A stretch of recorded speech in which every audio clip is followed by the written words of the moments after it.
사진 함께 보시죠. 이 아이에게 큰 고민이 있는 것 같죠. 그리고 아픔이 있는 것 같습니다. 성적 때문일 수도 있고 또 친구 관계 때문일 수도 있습니다. 또 아직은 어리지만 진로에 대한 고민일 수도 있을 것 같아요. 그럼 저 아이에게는 무엇이 필요할까요? 더 좋은 점수도 필요할 수도 있어요. 그리고 더 좋은 친구가 필요할 수도 있습니다. 명확한 진로가 필요할 수도 있어요. 그런데 다음 사진 보실까요? 그런데 사실 힘들어하는 자녀, 고통스러워하고 아픔이 있는 자녀에게 가장 먼저 우선해서 필요한 것이 있습니다. 바로 가장 가까운 사람의 위로예요. 여러분들, 위로 없으면 아무리 친구가, 아무리 원하는 점수가 채워져도 이 위로가 수반되지 않으면 사실 회복되기가 어렵습니다. 다음 화면 보실까요? 이사야 39장까지는 하나님의 이스라엘 향한 심판과 징계로 도배로 되어 있습니다. 그리고 얼마나 너희가 수치스러울 건지 이야기를 합니다. 절망의 분위기였을 거예요. 그런데 오늘 본문 40장부터는 예언의 내용이 바뀝니다. 동일한 예언이에요. 39장까지도 예언이고 40장부터도 예언인데 반전이 이루어집니다. 어떤 메시지일까요? 내 백성을 위로하라. 여러분들, 내 백성을 위로하라고 제가 가운데에 안미라고 적어놨습니다. 여러분들, 이 안미는 지난 호세아서에 우리가 묵상했을 때 너희가 예전에는 로안미 기억나시죠? 내 백성이 아니었더니 이제는 어떻게 된다? 안미가 되었다. 그거예요. 근데 지금 39장까지 서슬퍼러 했던 심판과 징계의 메시지 분위기를 딱 접고 대번에 나오는 메시지가 뭐냐면 내 백성을 위로하라. 내 안미를 위로하라. 여러분들, 그러면서 어떤 내용이냐면 그 다음 보시면 1절에 2절에 나와 있죠. 마음에 닿도록 말해라 라는 거예요. 그냥 이야기하라, 퉁명스럽게 이야기하라, 전달하가 아니라 마음에 닿도록 이야기하라, 애정 가득하게 위로의 메시지를 전하라는 겁니다. 여러분들, 툭툭 던지는 경향이 있었죠. 구약에 누굽니까? 요나 선지자입니다. 요나는 하기 싫어 죽겠는 거예요. 왜냐하면 분명히 이야기하면 그들이 회개하려고 돌아오면 하나님께서 마음이 약해서 그 심판을 면하실 건데 너무 그게 싫은 겁니다. 그러니까 툭툭 던지듯이 이야기하잖아요. 근데 그 말에 반응해버리죠. 반응해버려요. 근데 그게 아니라 어떻게 해요? 마음에 닿도록, 제가 저게 어떤 의미일까라고 찾아보니까 애정 가득하게 마음속 깊이 들어가도록 위로의 메시지를 전하라는 거예요. 찐이죠. 여러분들, 구약의 이스라엘 백성들에게 위로가 필요했다면 지금 우리에게도 뭐가 필요할까요? 위로가 필요합니다. 아까 저 굉장히 힘들어하는 아이에게 위로가 필요했듯, 그리고 지금 포로로 끌려간다라는, 망한다라는 징계의 메시지를 들은 사람들에게 뭐가 필요하다고요? 무엇보다도 위로의 메시지가 필요했듯, 지금 대강절 이 기다림의 시간을 기다리고 있는 우리들, 그리고 예수님의 다시 오심을 기다리는 우리들에게 뭐가 필요할까요? 하나님의 위로가 필요합니다. 여러분들, 제가 오늘 메시지를 준비하면서 어제 기도할 때 이런 마음이 들었습니다. 주님, 오늘 이 메시지를 통해 사랑하는 성도들이 다양한 상황 가운데 있겠지만 각자에게 필요한 하늘에서 신적 권위를 가지고 선포하시는 이 위로의 음성이 하나님 심령 속에 박히게 하여 주시고, 이 위로의 메시지로 소망 가운데 이스라엘 백성이 다시금 소생한 것처럼 오늘 예배 후에 이 하늘의 음성으로 위로의 메시지를 통해 다시 한번 우리의 영혼육이 은혜 아래 소생하는 시간 되게 하여 주옵소서. 오늘 그런 은혜가 저와 여러분에게 있기를 원합니다. 여러분들, 오늘 어떤 마음으로 말씀을 들으시면 좋으냐면, 나 정말 오늘 하나님으로부터 위로받는다, 나 오늘 위로받고 간다, 이 마음으로 오늘 예배 가운데 참여하시고 말씀을 들으시면 좋겠습니다. 자, 그래서 우리에게는 뭐가 필요하다고요? 예, 위로가 필요합니다. 그럼 다음 장 한번 보실까요? 그러면 진정한 위로는 무엇일까라는 질문을 좀 해봤습니다. 위로가 필요한 것은 맞아요. 그런데 진정한 위로가 무엇일까? 그래서 이스라엘 백성에게 위로하시면서 선포했던 그 말씀을 통해 진정한 위로가 무엇인지를 오늘 우리가 보려고 해요. 그래서 그 위로의 메시지가 오늘 우리에게도 정말 함께 역사하는, 그래서 회복된 성도와 교회를 세워지는 귀한 시간이 되기를 주님의 이름으로 축원드립니다. 자, 두 가지 초점이죠. 오늘 나는 하나님으로부터 위로받고 간다. 그러면 그 하나님이 주시는 위로의 메시지가 뭐냐? 두 가지예요. 자, 함께 보겠습니다. 자, 시작. 죄사함의 선포입니다. 여러분들 저거 딱 보자마자 아이 저거야? 이러신 분들 손 들어보세요. 여러분들 돼지 처음만 읽으면 딱 그 마음이 들어요. 돼지가. 왜? 다 알잖아. 저게 위로가 안 된다고는 부정 못 하잖아요. 그런데 강해 설교의 특징이 뭐냐면요, 오늘 본문에서 말씀하시는 메시지가 나에게 레마로 될 때 너무 큰 은혜가 되는 거거든요. 저거는 다 알던 거 맞아요. 그런데 이스라엘 백성, 위로가 필요한 이스라엘 백성에게 어떤 위로의 메시지였냐? 이 두 가지인데 그 중에 첫 번째가 저거예요. 한번 본문으로 들어가 보실까요? 자, 1절 위로하라라는 명령이죠. 자, 그러면 심판과 지금 징계를 당했단 말이에요. 그들이 죄를 졌어요. 죄에 대한 심판이건 죄에 대한 징계이건 상관없어요. 그들은 지금 어려워요. 그럼 그들에게 위로가 필요해요. 그러면 어떤 위로였겠냐라는 거죠. 자, 다음 장 한번 보여주세요. 마틴 아우즈라는 사람하고요, 머린 앤드류스라는 사람인데, 제가 먼저 얘기하면 저는 저 책을 읽지 않았습니다. 나중에 논문을 쓸 때나 설교할 때 제가 마치 읽은 것처럼 하면 그게 다 요새는 걸리더라고요. 그래서 제가 읽지 않았습니다. 어느 분의 글에서 글을 인용한 겁니다. 자, 그분 두 분이 쓴 책이 저런 책이 있대요. 근데 저 책에서 어떤 내용을 얘기했냐면, 어려움을 당한 사람에게 하지 말아야 할 목록을 적어놨습니다. 어려운 사람을 당했을 때 위로한다고 할 수 있는 말들이 있잖아요. 그런데 하지 말아야 될, 아니요, 조금 더 정확하게 표현하면 조심해야 될 표현들을 저렇게 좀 정리해놨습니다. 더 많았는데 몇 가지는 진짜 터무니없어서 뺐고, 우리가 흔히 할 수 있는 말 중에 가능성이 있는 말들을 좀 정리했습니다. 함께 좀 읽어볼까요? 시작. 모든 것은 위장된 축복이야. 이런 거 말 많이 하죠. 말 많이 해요. 다시, 그 다음에 시작. 너는 젊어. 다시 결혼하면 되잖아. 여러분들 저거 엄청 상처될 것 같아요. 여러분들 저거는 진짜 상처될 것 같아요. 저는 경험해보지 못했지만 저 말은 누가 하는 분이 있을지 모르겠지만 진짜 하지 마세요.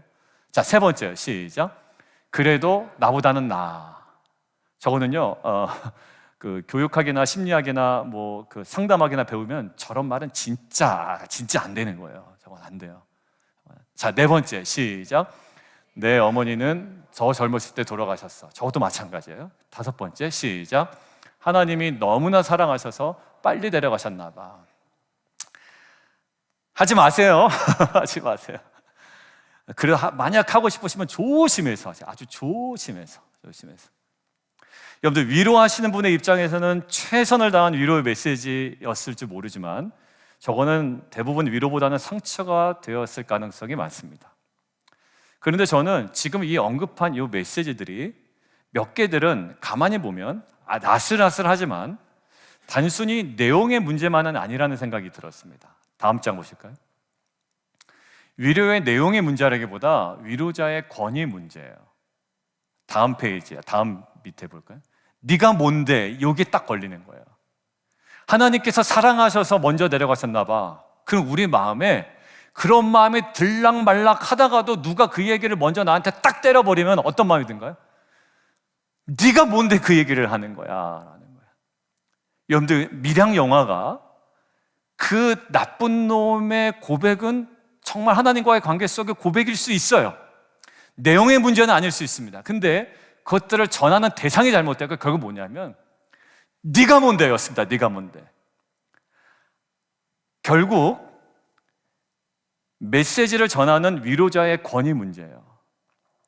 만약에 하나님께서 재영아, 네가 아프지만 이게 내가 다 너를 사랑해서 너를 절망 가운데 끌어당긴 거야. 주일날 그 절망 생각하기 싫었지. 정말 그 생각하기 싫었지. 그래서 운전하면서도 부부끼리 아무 말 안 하고 갔지. 예민해져 있었지. 근데 그거 절망 생각해야 돼. 이곳은 우리 안미영 집사님 저한테 얘기해 줘서 제가 글로 들어간 게 아니에요. 아마 누군가 저한테 목사님 절망을 마음에 품으세요 라고 했으면 오히려 나는 또 더 막 바짝해서 화냈을 거예요. 근데 왜 그 메시지가 저한테 위로가 되었냐면 신적 권위가 있었기 때문이에요. 하나님께서 저에게 말씀하셨기 때문에 그래요. 여러분들, 그렇다면 오늘 본문은 이사야가 개인적으로 위로한 겁니까? 아니죠. 하나님께서 작정하시고 위로하신 거예요. 왜? 내 안밉, 내 백성을 위로하라 라고 하시면서 도대체 위로 내용이 무엇인가? 이제 조금 더 들어갑니다. 그래서 오늘 이스라엘 백성뿐만 아니라 이 말씀을 묵상하는 저 여러분에게도 이것이 만물의 창조자 구원자이신 하나님으로부터 선포된 메시지이기 때문에 가장 궁극적인 위로의 메시지가 되는 줄 믿습니다. 자, 그렇다면 위로의 메시지 내용은 뭘까? 부터 나온 2절 세 번역으로 함께 읽겠습니다. 자막 보실까요? 시작. 격려하고 그들에게 일러주어라. 이제 복역 기간이 끝나고 죄에 대한 형벌도 다 받고 지은 죄에 비하여 갑절의 벌을 주님에게서 받았다고 외쳐라. 여기 죄에 대한 형벌도 다 받고, 여기 보면 개역 개정에는 죄악이 사함을 받았다 이렇게 되어 있거든요. 여러분들 그 밑에 한번 보실까요? 자신의 잘못에 대해 벌을 받는다는 것 고통스러운 일입니다.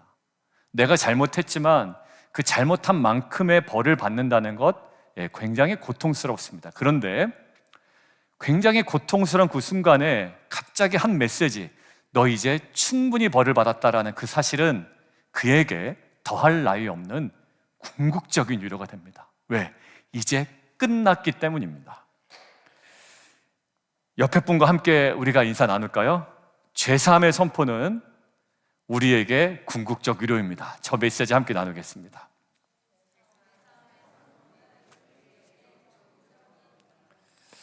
여러분들 이게 왜 그러냐면 예를 하나 들어볼게요. 복음서에 보면 예수께서 병자를 고치실 때 예를 드는 거예요. 저거에 대한 예수님께서 불쌍히 여기서 병자를 고치실 때 야, 내가 너 병 고쳐줬다 라고 얘기하는 경우보다 어떤 경우가 더 많던가요?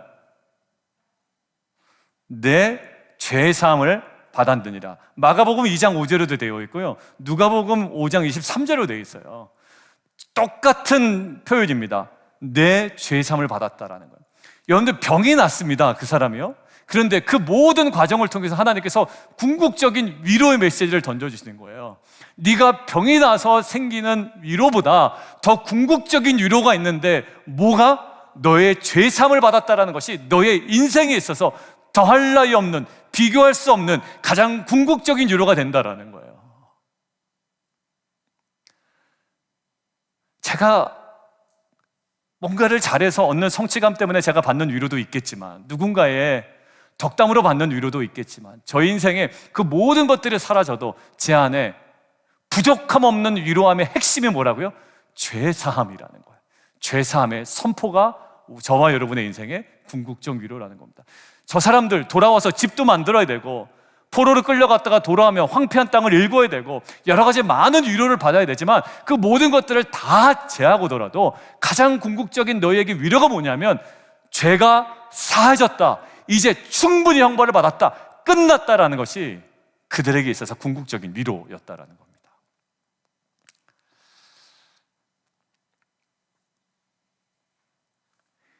그들에게 위로가 되었다면 한번 보실까요? 다음 화면.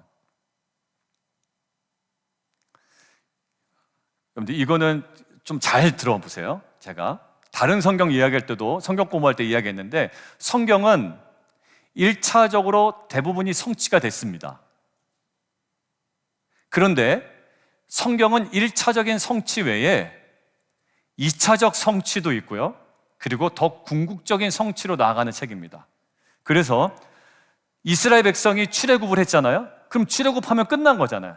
근데 이게 예수님에게서 성취가 보입니다. 그게 모형이라는 개념이잖아요. 그 사람들은 출애굽했어요. 근데 예수 그리스도의 어린 양의 피로 다시금 우리를 출애굽시키십니다. 그리고 내가 별세할 줄을 아시고, 그래서 별세라는 말이 뭐죠? 엑소더스라고 그랬죠. 그러니까 여기 계속 이 말씀은 과거의 역사에 성취되었지만 예수 그리스도를 통하여 또 성취되고 궁극적으로 주님이 다시 오실 때 완전히 이루어집니다. 그러니까 이사야서도요, 1차적으로는 바벨론 포로로 끌려간 이스라엘에게 대상을 한 책이에요. 근데 이 대상은 확대됩니다. 누구에게? 죄와 사망의 포로가 된 죄인 모두에게 대상이 되는 책입니다. 이것이 성경을 구속사적인 관점으로 바라보는 관점이라고 얘기하는 거예요. 왜?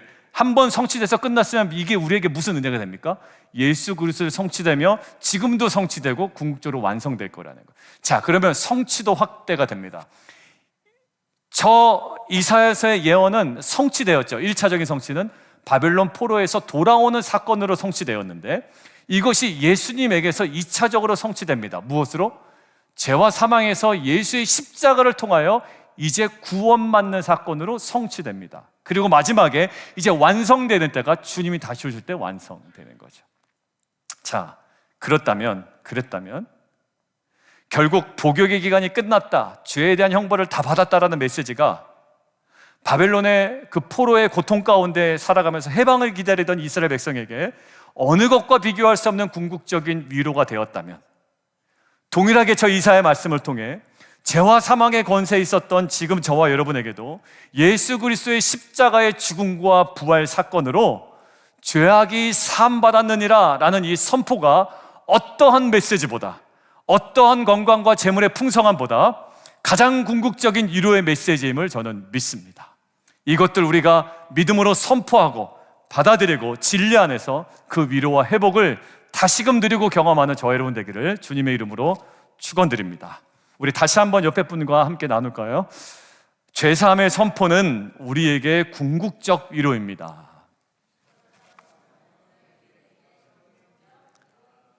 여러분들, 이것이 진리를 하면 반대 진리도 하나 나오는 거예요. 그럼 죄사함의 선포를 듣지 못한 사람은 어떤 위로를 받아도 궁극적 위로를 받은 자다? 아니다. 이것은 우리가 많이 느끼죠. 아무리 돈이 많고 성공해도 죄사함의 선포를 못 들은 영혼들의 비참함은 우리가 알고 있습니다. 궁극적 위로 맞습니다. 자, 두 번째요. 자, 함께 읽겠습니다. 시작. 자, 이사야 6장과 이사야 40장의 공통점이 뭔가요? 자, 한번 보겠습니다. 소명장입니다. 이사야서 6장 우리가 봤죠?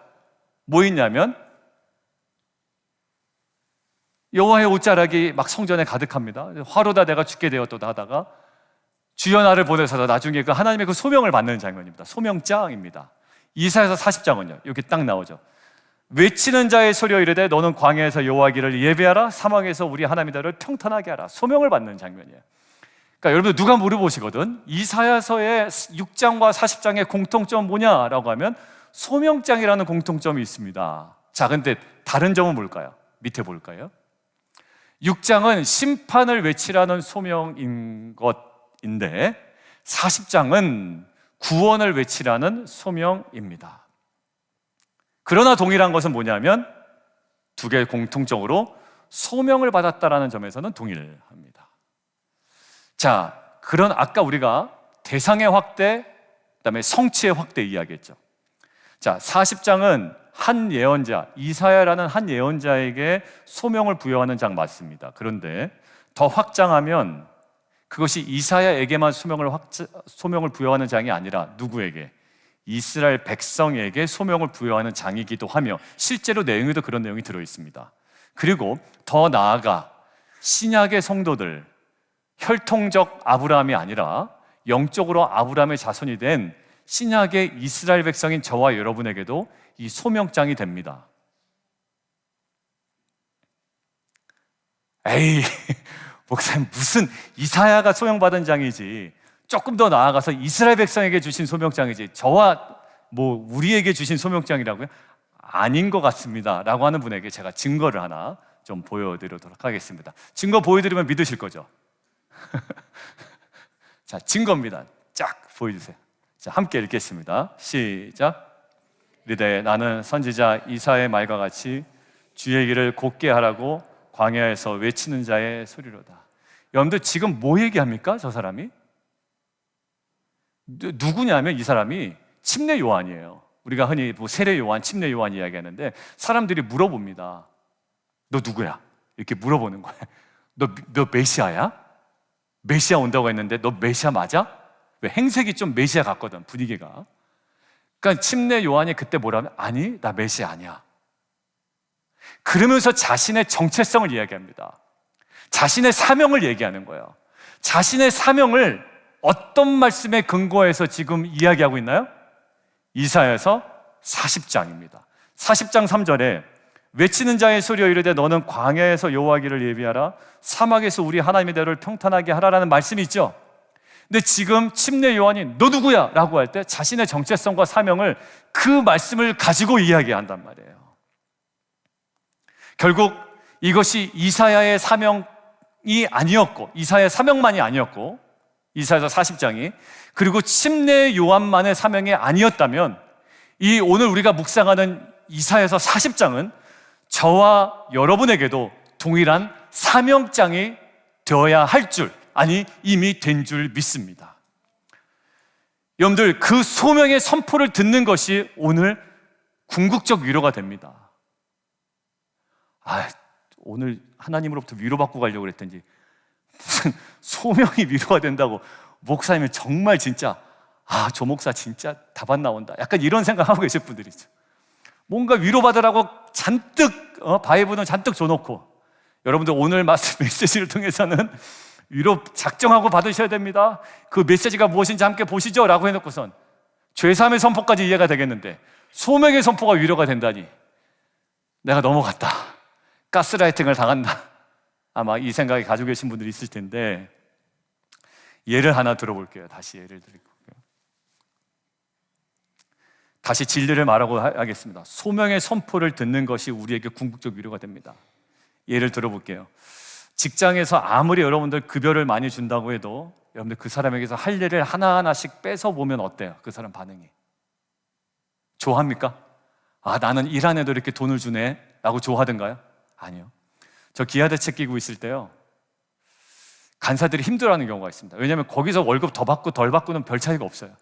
그런데 자기 사역이 다른 사람에게 자꾸 넘어가면 되게 힘들어합니다. 무엇으로 위로를 하려도 안 됩니다. 그 기아대책 끼고 청담동 사무실 앞에 부대찌개 맛있는 집이 있었거든요. 아무리 데려가서 부대찌개를 사준다 한들 위로가 안 돼요. 근데 그 간사가 갑자기 회장님 방으로 불려갑니다. 장로님 방으로 불려가요. 조간사, 김간사, 안간사, 장간사 이렇게 불러요. 이번에 우리가 전국 자선 달리기 대회를 해야 되는데 이번 요 달리기 전체 프로젝트를 우리 안간사가 좀 맡아줘야 되겠어, 우리 장간사가 맡아줘야 되겠어. 여러분들, 그러면 그 간사님 나올 때 표정 어떤지 아세요? 참, 나 이제 죽었네. 근데 얼굴은 어때요? 웃어요. 나 이제 죽었네. 이제 매일 야근하겠네. 그냥 죽겠네. 이러면서 얼굴은 웃어요. 여러분들, 뭐가 위로가 되는 거예요 도대체? 야근해야 된다면서. 여러분들, 쓰임 받는다, 인정 받는다, 여러분들 이것만큼 위로가 되는 거 없어요. 여러분들, 저녁 시간에 우리 교사분들, 특별히 교사분들, 많은 분들 헌신하지만 교사분들은 아까 12시 예배 드리고 지금 아이들하고 씨름하면서 예배 드리고 있어요. 예배가 아니라 전쟁일 수도 있어요. 막 한돌 같은 경우에는. 그러다가 또 나눠서 이제 분반 공부할 때 막 애들 막 이렇게 하고 있지. 또 이제 유스 아이들은 이제 그냥 너 얘기해봐, 그냥 나 들을게, 약간 이런 태도로 또 들으면 얼마나 앞에서 할 때 힘들어요. 교사분들이 그게 제일 힘들다라는 거예요. 그냥 떠드는 거 그래도 괜찮은데 아무런 반응하지 않을 때가 너무 힘들다는 거예요. 여러분들, 그렇게 다 진을 빼고, 오늘 임마누엘 그 텐트는 또 오늘 점심이잖아요. 그 중에 교사들이 또 있거든요. 그거 하고 집에 가면 이제 녹초가 되는 거예요. 그러니까 제가 저녁에 뭐 좀 연락할 게 있어서 전화를 하면 안 받아요. 그래서 처음엔 안 받나? 내가 씹혔나? 이러다가 나중에 자초지종 들어보면 어떤 거냐면 목사님 죄송해요, 제가 깜빡 잠들었어요 라는 거예요. 그러니까 제가 이제는 6시 이후로는 전화하면 안 되겠다. 왜냐하면 댁에 가셔서 간단히 부족하신 분들 요기하시고 주무세요. 그러고 보면 우리 남성들은 진짜 체력이 좋은 거예요.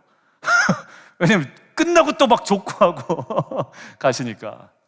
여러분들 근데 힘들죠. 힘든데 그분들에게 힘들다고 목사님 못하겠어요. 물론 그런 분도 있죠. 너무 힘들어 목사님 이게 사역 조금만 줄일게요. 이런 분도 있지만 대부분이 뭐냐면 근데도 기쁨이 돼요. 그러니까 사역이 위로가 된다고요. 이 말 자체가 위로가 안 되실지 모르겠지만 여러분들 내가 아무 쓸모 없는 것보다 내가 뭔가 이렇게 교회에 소속이 된다, 쓰임 받는다. 그래도 우리 아이들 어떤 때는요, 제가 하나만 얘기해 드릴게요. 한돌 예배 드리는데 여기 오늘 그 부모님 와 계세요. 갑자기 찬양을 하더니 헌금 찬양 딱 끝나자마자 걔가 이러더래요. 헌금 찬양 끝났잖아요. 그럼 이제 다음 예배로 진행돼야 되는데 갑자기 얘가 저희 사모가 선생님인 줄 알아요. 물론 선생님이니까. 얘가 갑자기 헌금 찬양 끝나자마자 이렇게 약간 몸을 이렇게 떨면서 선생님! 이러더래요. 그래서 왜? 그랬더니 저는 우리 교회가 너무 좋아요. 이러더라는 거예요. 뜬금없이.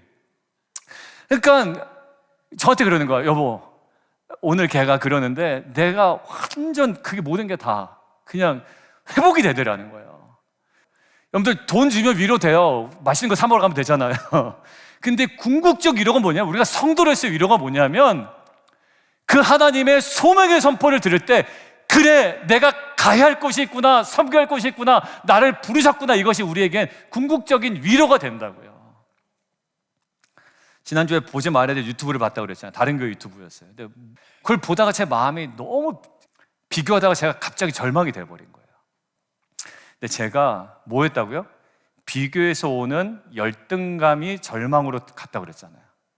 이제 그럴 필요 없었어요. 근데 하여튼 그 순간 갑자기 비교됐고 그 순간 열등감에 훅 빠져서 절망이 된 거예요. 근데 하나님이 저를 뭐라 하시면 그 절망을 계속 품고 있으니 너에게 허락한 나의 정말 소중한 사명을 네가 못 붙들으니 엉뚱한데 기웃기웃하다가 쓸데없는 열등감에 빠졌구나라는 거예요. 각자마다 교회마다 주신 사명이 있고 각 목회자에게 주신 탁월함이 있잖아요. 내가 허락한 그 사명을 소중하게 못 다루니 괜히 여기저기 기웃하다가 상대적 비교에 열등감에 빠져서 좌절감이 있다는 거예요.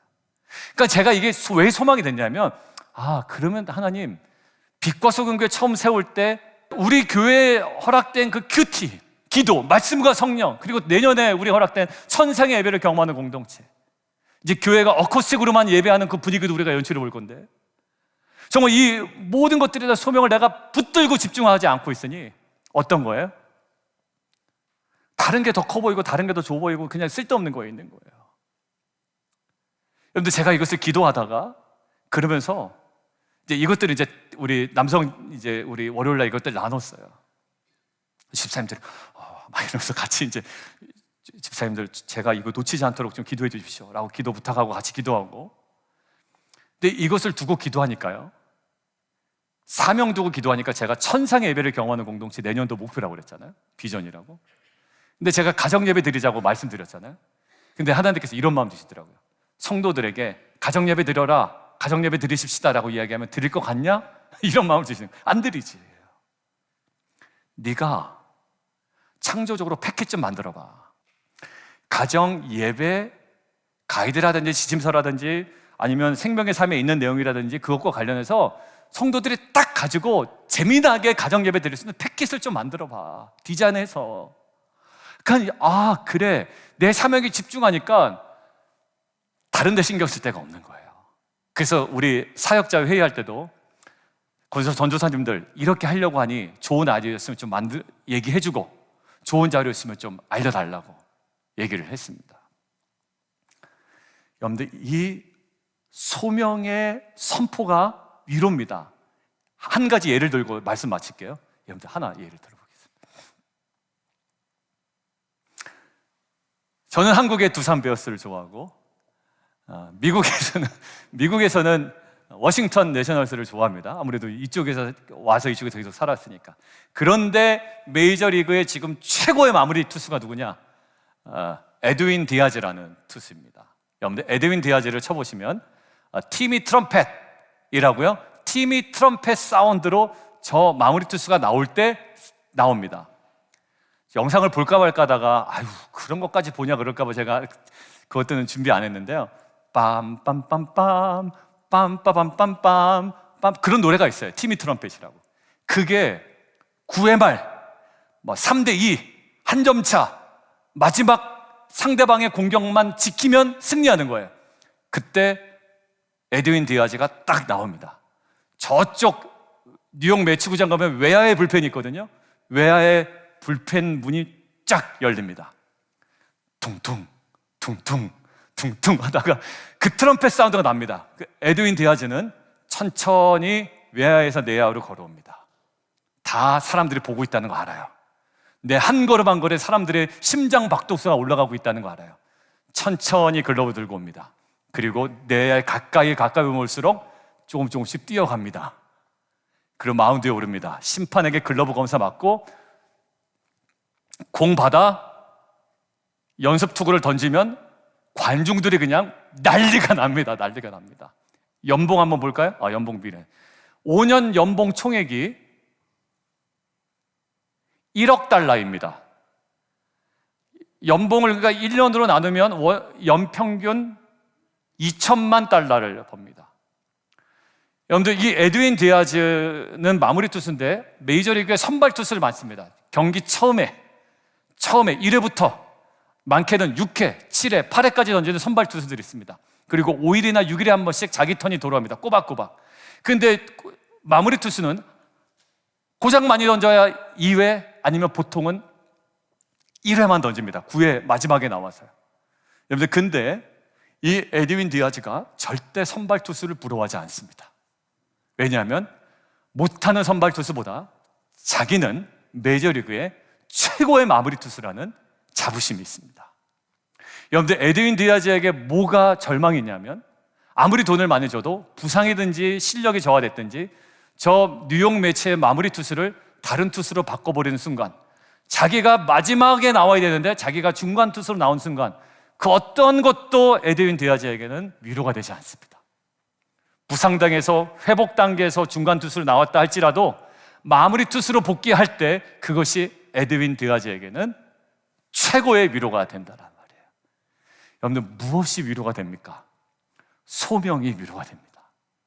여러분들 그러고 보니 우리가 살아갈 때 뭔가 불만이 많았다는 것은 우리가 정작 가야 할 소명의 길과 감당해야 될 사명을 발견하지 못할 때 여기 기웃거리고 저기 끼우리고 저 사람 참견하고 이 사람 참견하고 동네방네 다 참견하고 다니면서 불만 불평 다 얘기하고 여러분들 소명 있는 자는 갑니다. 한 길 갑니다. 사도 바울이 왜 갔을까요? 왜 기쁨으로 갔을까요? 주 예수께 받은 사명 하나님의 복음을 증거하는 일을 마치려면은 그 어떠한 고난도 핍박도 내가 감당해내겠다라는 거예요. 딱 한 가지에 집중합니다. 그것이 사도 바울을 위로하고 사도 바울을 끌고 갑니다. 목사가 어느 때 희미해지기 시작할까요? 이상해지기 시작할까요? 사명 놓칠 때. 월급 많이 준다고 될 문제가 아니라요. 이것은 목사가 잘 생각해 보십시오. 뭐 다른 직업도 마찬가지지만 목사가 사명에 집중해 있을 때 여러분들 그 교회가 분위기가 어떨 것 같으세요? 그냥 목사가 막 그냥 딴 얘기하고 있고 정치 얘기하고 있고 돈 얘기하고 있고 여러분들 뭔가 이상하지 않아요? 그게 여러분들에게 즐거움을 유머스럽게 아무리 한다 할지라도 정말 사명에 집중할 때 이것이 우리 모두에게 위로가 될 뿐만 아니라 그 길을 걸어가는 저에게도 그것만큼의 위로는 없을 겁니다. 자녀들 생각해 보세요. 자녀들도 사명 알고 걸어갈 때 괜찮은 거예요. 그것이 부모에게 위로가 되는 거예요. 오늘 말씀을 좀 마무리하겠습니다.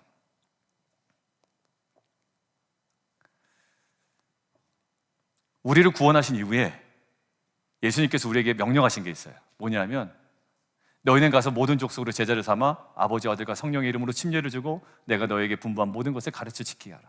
구원하신 이후에 뭘 주셨냐면 사명 주시더라고요. 여러분들 아무것도 아닌 것 같지만 놀라운 걸 발견했어요.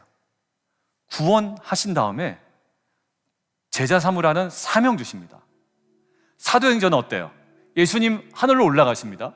그런데 야, 나 올라갈 테니까 잘 있다 와가 아니라 본인은 올라가시면서 우리에게 뭘 말씀하시면 오직 성령이 임하면 너희가 권능을 받을 건데 예루살렘과 온 유대와 사마리아와 땅끝까지 이르러 이 복음을 증거하는 증인이 되라 얘기하십니다. 근데 본인은 올라가서 편히 계실 거면서 우리 보고 뭐 하라는 거예요? 사명 감당하라는 거예요. 그게 고문일까요? 아니요. 그대로 살아갈 때 받는 위로가 있습니다. 가라는 명령에 순종할 때 받는 위로가 있어요. 내가 내 욕심 챙기겠다라고 할 때는 느낄 수 없었던 위로가 있을 거예요. 요한계시록 본문, 아까 제가 이야기한 것처럼 6번째 인과 7번째 인이 이어지지 않아요. 삽입계시가 들어가요. 삽입계시의 목적이 뭐라고요? 교회의 운명이에요. 다른 얘기로 하면 죄사함이에요. 어린 양의 피로 그의 옷을 씻어 깨끗하게 되었다라는 거 7장에 나와 있어요. 난리 났는데 어떻게 돼요? 아니, 너의 운명은 괜찮아. 그리고 6번째 나팔과 7번째 나팔 사이에 삽입계시가 들어가요. 목적이 뭐라고요? 아까 처음에 교회의 운명이었다면 이 삽입계시의 목적은 교회의 사명이었어요. 제가 다시금 말씀 준비하면서 약간의 소름이 돋았어요. 아, 거기서도 죄 사함과 운명, 그리고 사명, 증인의 사명이구나. 우리에게 정말 그러면 위로가 뭐가 될까? 죄 사함이라는 우리의 궁극적 운명에 대한 선포와 남아있는 생애 동안에 우리가 살아가야 할 사명에 대한 확신이 우리에게 위로가 된다는 거예요. 그러니까 사명 없는, 사명을 잃어버린 목회자가 제일 불쌍한 목회자이고, 사명 잃어버린 교회가 가장 불쌍한 교회이며, 사명 잃어버린 성도가 가장 불쌍한 성도가 된다는 거예요. 오늘 우리에게 사명 주신 주님이 그 죄사함과 이 사명으로 위로해 주시고, 또 우리는 충분히 위로 받은 줄 믿습니다. 그리고 날마다 받으며 살아갈 줄 믿습니다.